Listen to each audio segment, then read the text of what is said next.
जय हिंद दोस्तों। स्वागत है आप सभी का दिशा पब्लिकेशन के इस YouTube चैनल पर। मैं हूं शुभम अग्रवाल। दोस्तों, आज के इस लेक्चर में हम बात करने वाले हैं one sun one world one grid initiative की, जिसको अभी यूके और इंडिया ने मिलकर शुरू करने का प्लान किया है। तो आइए जानते हैं दोस्तों इस पूरे टॉपिक के बारे में कि क्या है ये टॉपिक और क्यों ये इतना इंपॉर्टेंट है और क्यों न्यूज में दोस्तों बना हुआ है। चलिए तो शुरू करते हैं दोस्तों आज के इस टॉपिक को। बने रहिए हमारे साथ आज के इस वीडियो में।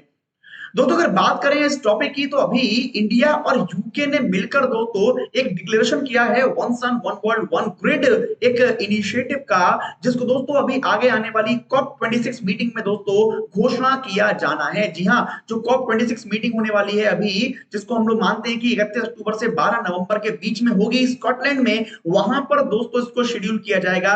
वहां पर जो यूएन क्लाइमेट चेंज कॉन्फ्रेंस है, कॉप 26 को कहा जाता है, वहां पर दोस्तों इस कॉन्फ्रेंस को इस इनिशिएटिव की दोस्तों बात कर सकते हैं इंडिया और यूके दोनों मिलकर। तो दोस्तों क्या है इनिशिएटिव, एक बार बात करते हैं, सुनते हैं इसके बारे में। तो दोस्तों अगर बात करें तो OSOWOG जो है, ये एक प्रकार का दोस्तों ग्रीन ग्रिड है, जिसको ब्रिटिशर्स ने नाम दिया है ग्रीन ग्रिड।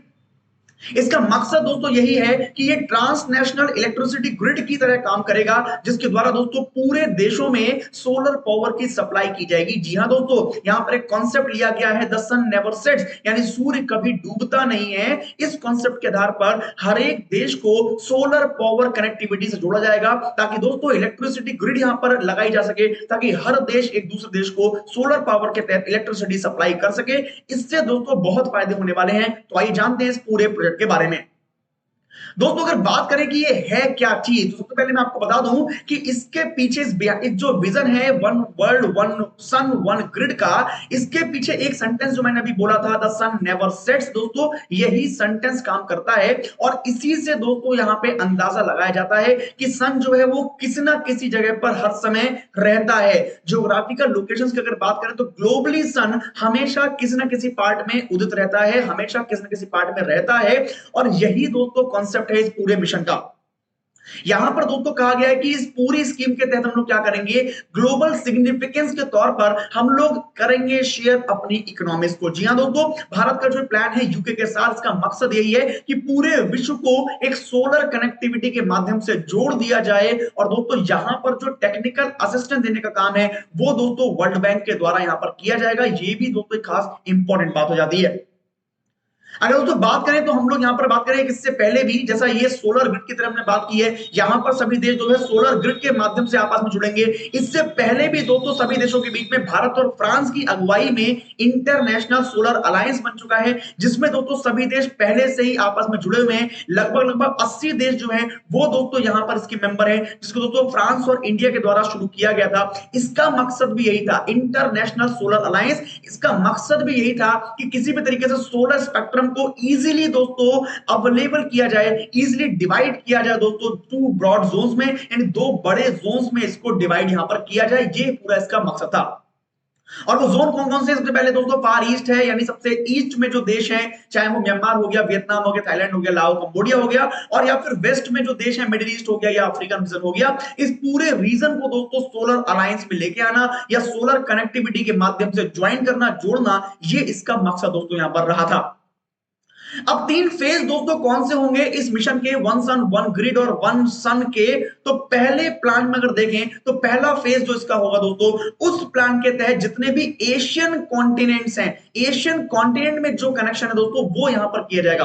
पहले फेज में जो एशिया के देश हैं उनको आपस में जो इलेक्ट्रिसिटी ग्रिड है सोलर पावर की, उससे यहां पर कनेक्ट किया जाएगा। दूसरे फेज में अफ्रीका को ऐड किया जाएगा और तीसरे फेज में इसको ग्लोबली दोस्तों कनेक्टिविटी दी जाएगी, यानी पूरे ग्लोब में, पूरी पृथ्वी पर इसको कनेक्ट दोस्तों यहां पर किया जाना है। ऐसे तीन फेज में दोस्तों यहां पर यह काम होना है।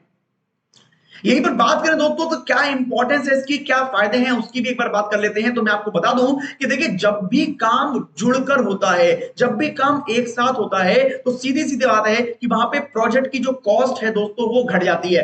ये नॉर्मल सी बात है। हम अगर छोटा काम करेंगे उसमें हमारी जो कॉस्ट है वो ज्यादा आएगी, अगर उसी को बड़े स्तर पर करेंगे तो कॉस्ट वहां पर कम हो जाती है। इसके अलावा दोस्तों हायर इफिशिएंसी भी यहां पर देखने को मिलेगी और इंक्रीज होगा हमारा एसेट यूटिलाइजेशन। जी हाँ, जो संपत्तियों का यूज है वो यहां पर बड़े पैमाने पर दोस्तों हो सकता है। तो ये काफी इंपॉर्टेंट प्ले यहां पर रोल करेगा।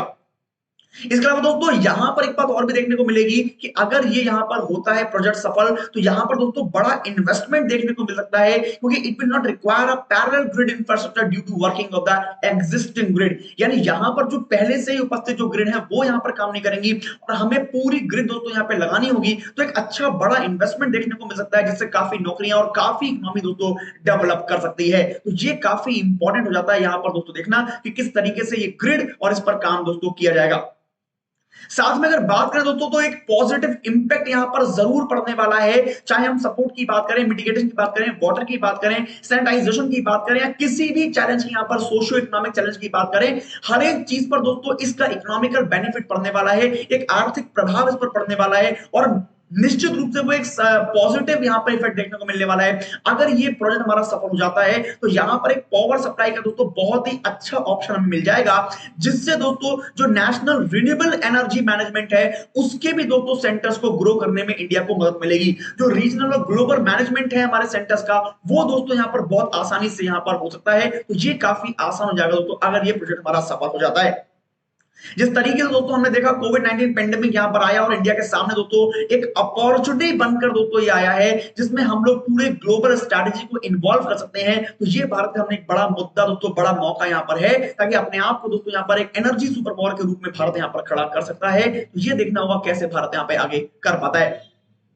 लेकिन दोस्तों यहां पर कुछ कंसर्न्स भी हैं ऐसे जो यहां पर रहेंगे, कुछ चैलेंजेस भी हैं जो इस प्रोजेक्ट को दोस्तों नुकसान या फिर यहां पर थोड़ा सा रोड़ा बन सकते हैं, तो उनकी भी एक बार बात कर लेते हैं। यहां पर एक बात यहां पर देखने वाली होगी, वो है Indian bid for global leadership. But the given uncertainties surrounding the COVID-19, the geopolitical ramifications of the ventures of the world is difficult to understand. यानी जिस तरीके से कोविड ने दोस्तों यहां पर देशों को परेशान किया है, उसकी वजह से जो भारत की ग्लोबल लीडरशिप है दोस्तों, वहां पर एक झटका लग सकता है। वहां पर देशों का सहयोग मिले या ना मिले, इस पर दोस्तों अभी भी संशय यहां पर बना हुआ है कि किस तरीके से यहां पर बाकी देशों का सहयोग भारत को मिल पाएगा या बाकी देश इसमें अपना इंटरेस्ट दिखा पाएंगे। ये दोस्तों यहां पर देखने वाली बात हो सकती है। साथ ही बात करें तो यहां पर दोस्तों एक बात और भी होगी, जो कॉस्ट शेयरिंग मेथड है वो भी दोस्तों डिफिकल्ट होगा उसे इंप्लीमेंट करना, क्योंकि जिस तरीके से यहां पे सोशियो इकोनॉमिक स्ट्रक्चर है, स्टेटस है, हर देश हर तरीके से इन्वेस्टमेंट दोस्तों नहीं कर पाएगा। तो ये भी एक बड़ा यहां पे चैलेंज होगा, किस तरीके से निपटते हैं ये भी देखना होगा। साथ में बात करें दोस्तों तो ओएसओजी जो हमारा प्रोजेक्ट है, ये एक्सपेंसिव दोस्तों होगा, बिल्कुल होगा, डिफिकल्ट भी होगा और दोस्तों स्लो मूविंग प्रोजेक्ट भी यहां पर ये रह सकता है, बहुत धीरे धीरे आगे बढ़ने वाला प्रोजेक्ट भी रह सकता है। इसके अलावा दोस्तों यहां पर सिंगल ग्रिड होगी, तो सिंगल ग्रिड दोस्तों यहां पर एक जियोपॉलिटिकल क्राइसिस के रूप में आगे हमको देखने को मिल सकती है। तो ये कुछ चैलेंजेस यहां पर देखने को मिल सकते हैं जो इस प्रोजेक्ट के बीच में आएंगे, इनको सॉल्व करना ही हमारी सरकारों का काम यहां पर होना चाहिए दोस्तों। अगर प्राइमरी हम लोग चैलेंज की बात करें, for renewable energy providers is navigating many state government and the consequently multiple laws in the regulation. सबसे बड़ा दोस्तों चैलेंज यहां पर देखने को मिल सकता है कि जितने भी यहां पर रिन्यूएबल एनर्जी प्रोवाइडर्स हैं, वो किस तरीके से निगोशिएट करते हैं, किस तरीके से हमारी गवर्नमेंट और बाकी जो स्टेट गवर्नमेंट है उनके साथ जो है निगोशिएट करते हैं, उनको किस तरीके से यहां पर जो लॉज के अंतर्गत लेके आना है, उनको कैसे हम लोग यहां पर कर सकते हैं, ये एक बड़ा मुद्दा होगा यहां पर देखने वाला। तो यहां पर दोस्तों काफी कुछ देखना पड़ेगा, काफी कुछ यहां पर प्लान करने पड़ेंगे, स्ट्रैटेजी बनानी पड़ेगी यहां पर, तभी दोस्तों इस प्रोग्रेस को या इस प्लान को हम लोग सक्सेस कर सकते हैं। यहां पर अगर बात की जाए दोस्तों, तो बैकग्राउंड की अगर बात करेंगे तो भारत पहले से भी क्या कर रहा है, India is already expanding the plan to set up the world solar bank with the capital of $10 billion. यानी भारत ने यहां पर पहले से ही प्लान किया हुआ है कि हम लोग एक वर्ल्ड सोलर बैंक बनाएं जिसकी कैपिटल हो दोस्तों $10 बिलियन की। ऐसा प्रोग्राम भारत पहले से सेट कर चुका है, जिसमें जो फंडिंग है वो हमारे AIIB और न्यू डेवलपमेंट बैंक के द्वारा दोस्तों यहां पर दी जानी है। ऐसा भारत पहले से यहां पर प्लान भी कर चुका है। इसके साथ साथ बात करें तो यूएसए ने भी दोस्तों अपने आप को पेरिस क्लाइमेट डील से निकाल दिया था, यूएसए भी यहां से अपने आप को बाहर निकाल चुका है। इसीलिए दोस्तों जो OSOWOG है, ये हेल्प करेगा mitigate it's all effects on the climate by providing clean and renewable energy sources. बिल्कुल दोस्तों सही बात लिखी है कि अगर ये ओएसओ डब्ल्यूओजी प्रोजेक्ट हमारा सफल हो जाता है तो क्लीन एनर्जी प्रोवाइड कराने में, रीन्यूएबल एनर्जी प्रोवाइड कराने में और क्लाइमेट को बचाने में एक बहुत बड़ा रोल यहां पर निभा सकता है, क्योंकि बहुत सारे देश दोस्तों ऐसे हैं विश्व में जिनके पास पैसे की कमी के कारण वो रिन्यूएबल एनर्जी की तरफ नहीं बढ़ पा रहे हैं। वो जो है वो अभी भी परंपरागत एनर्जी की ओर जा रहे हैं। लेकिन अगर ये प्रोजेक्ट हमारा सफल हो जाता है तो यहां पर दोस्तों बहुत बड़ा काम यहां पर देखने को मिल सकता है। जो नेशनली डिटरमाइंड कंट्रीब्यूशंस हैं वो यहां पर देखने को मिल सकते हैं। तो काफी अच्छा प्लान ये दोस्तों साबित हो सकता है। यहां पर बात करें दोस्तों चाइना की, तो चाइना का वन बेल्ट वन रोड जो इनिशिएटिव है वो भी दोस्तों बिलियंस ऑफ डॉलर का इन्वेस्टमेंट लेके आता है। वो भी बहुत सारे इंफ्रास्ट्रक्चर प्रोजेक्ट्स को यहां पर इंक्लूड कर रहा है, चाहे वो एशिया अफ्रीका की बात हो। अब यहां पर दोस्तों जो हमारा ओएसओ डब्ल्यूओजी प्रोजेक्ट है ये एक स्ट्रेटेजिक रीबैलेंस प्रोवाइड करेगा इंडिया के फेवर में। ये एक बहुत बड़ा कंसर्न दोस्तों यहां पर देखने को मिला है।